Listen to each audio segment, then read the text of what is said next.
오늘의 말씀은 신명기 20장에서 23장까지 4장에 대한 말씀입니다. 적군과 싸울 때에 말, 병거, 백성이 너보다 많음을 봐도 두려워하지 말라. 겁내지 말고 떨지 말고 놀라지 말라. 왜냐하면 하나님께서 함께 하심으로 너희를 위해 하나님이 싸우시고 구원하실 것이기 때문에 그래야 하는 것이고, 또 돌려보낼 자는 새 집을 건축하고 낙성식을 하지 못한 자, 포도원을 만들고 가시를 먹지 못한 자, 여자와 약혼하고 그와 결혼하지 않은 자, 그리고 두려워서 마음이 허약, 낙심한 자, 그는 형제들의 마음도 낙심시킬 수 있기 때문에 돌려보내야 하고, 성읍을 칠 때는 먼저 화평을 선언하고 화평으로 화답을 하며 조공을 바치고 섬기게 하되, 거부하며 성읍을 에워싸고 칼날로 남자를 다 죽이고 오직 여자, 유아, 가축 등 모든 것을 탈취물로 삼고 빼앗은 것은 먹을 것이고, 호흡이 있는 자는 하나도 살리지 않게 진멸하는데, 헷, 아모리, 가나안, 보리스, 히위, 여부스 족속에 대해서 그렇게 해야 하는데, 그 이유는 그들의 신들에게 행하는 가증한 일을 본받게 해서 하나님을 범죄하게 할까 염려함으로 그렇게 해야 합니다. 성읍을 오랫동안 에워싸고 점령할 때에 도끼로 나무 과목을 찢지 말고 과목이 아닌 수목을 찍어서 성읍을 치는 기구로 만들어 쓰라고 하십니다. 그리고 21장에서는 피살된 시체를 발견했는데 누가 죽였는지 모를 때는 사방 원근을 재서 가까운 성읍 장로들이 아직 부리지 않고 멍에 매지 않은 암송아지를 취해서 물이 항상 흐르고 갈지 않고 씨 뿌린 일 없는 골짜기로 송아지를 끌고 가서 목을 꺾고, 레위 제사장들도 가서 암송아지 위에 손을 얹고 우리의 손이 이 피를 흘리지 않았다. 우리의 눈이 보지 않았다.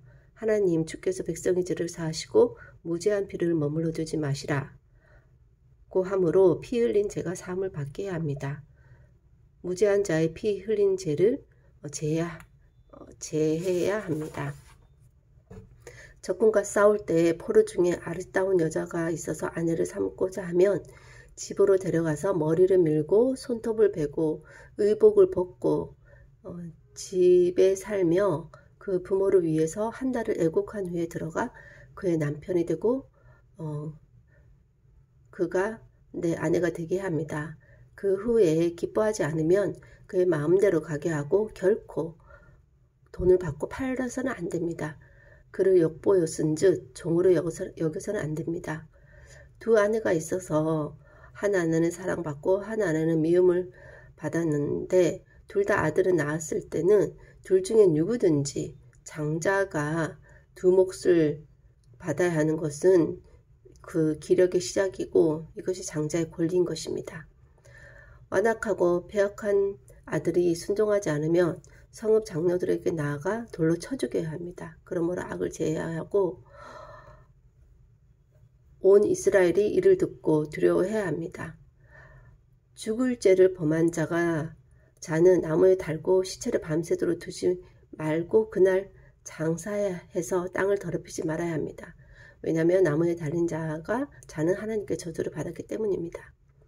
22장에서는 형제의 소나 양이 길을 잃은 것을 보면은 못 본 채 하지 말고 반드시 끌어다가 형제에게 돌리는데, 멀거나 누구인지 모르면 집으로 끌고 가서 찾기까지 두었다가 돌려줘야 합니다. 낙이 소가 길에서 넘어진 것을 봐도 형제를 도와서 일으켜야 합니다. 남녀 의복을 바꿔 입지 말아야 하고, 새 보금자리에 있는 어미새와 새끼새를 아울러 취해서는 안 됩니다.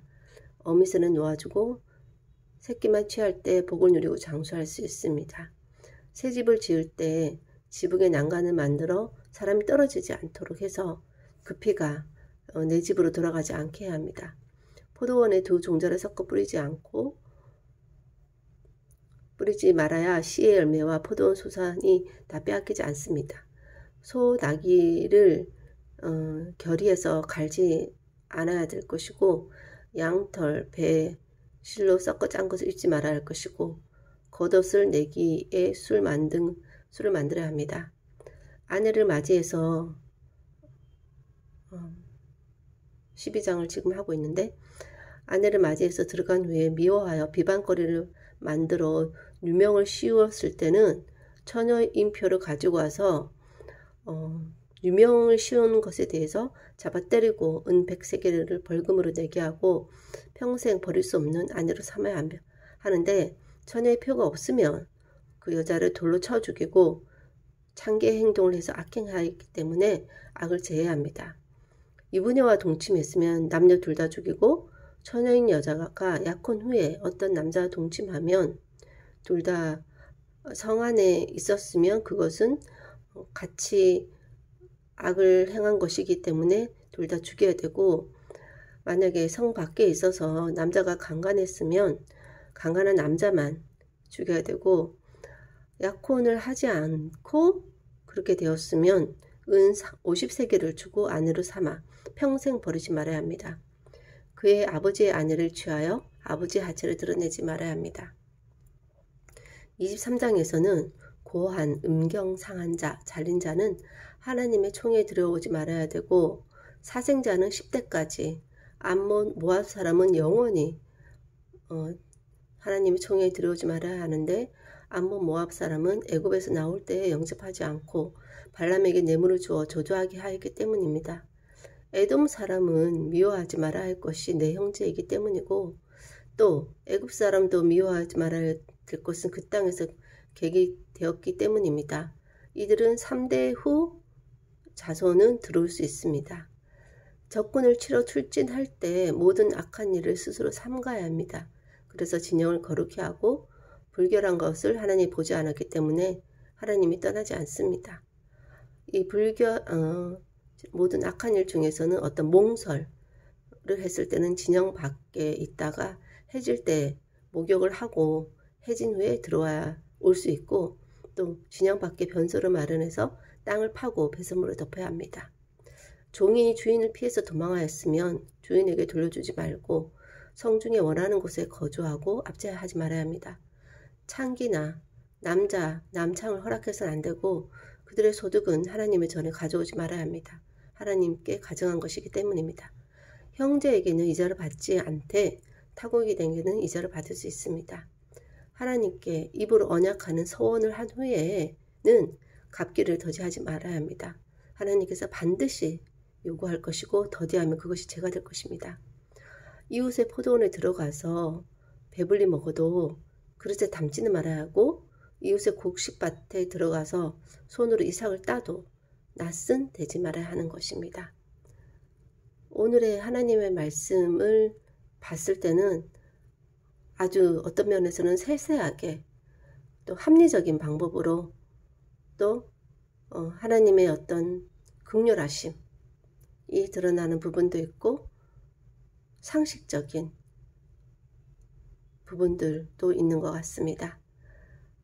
뭐든지 하나님의 어떤 가치관 안에서 하나님이 주신 생각으로 사람을 먼저 생각하며 하나님 앞에서 가증한 일을 해서는 안 되고, 또